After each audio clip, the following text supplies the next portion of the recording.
আসসালামু আলাইকুম। সবাই কেমন আছেন? আমি এখন যেটা শেয়ার করছি আপনাদের সাথে সেটা হচ্ছে তরমুজ, মধু নামে পরিচিত।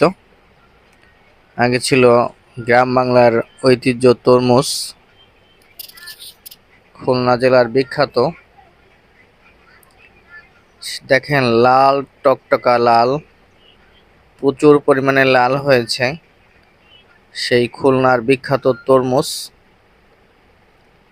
আমাদের গ্রামে চাষ করা হয়েছে। তো গ্রাম থেকে শহরে আসলে তার দাম কিন্তু দ্বিগুণ হারে বেড়ে চলে অথবা বেড়ে যায়।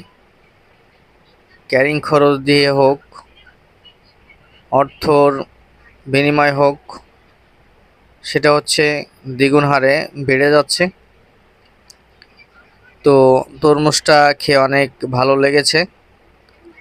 আপনারা যদি কেউ তরমুজ খেতে চান তাহলে কারওয়ান বাজার মাসুম বিল্লার ব্যবসা প্লেজে চলে যাবেন। ওখানে খুলনার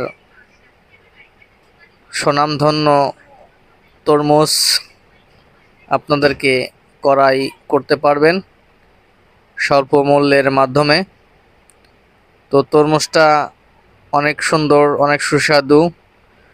তো সবাই তরমুজ খেতে চাইলে দক্ষিণ বাংলার খুলনা জেলার আমাদ ইউনিয়ন, গড়ইখালী ইউনিয়নে চলে যাবেন।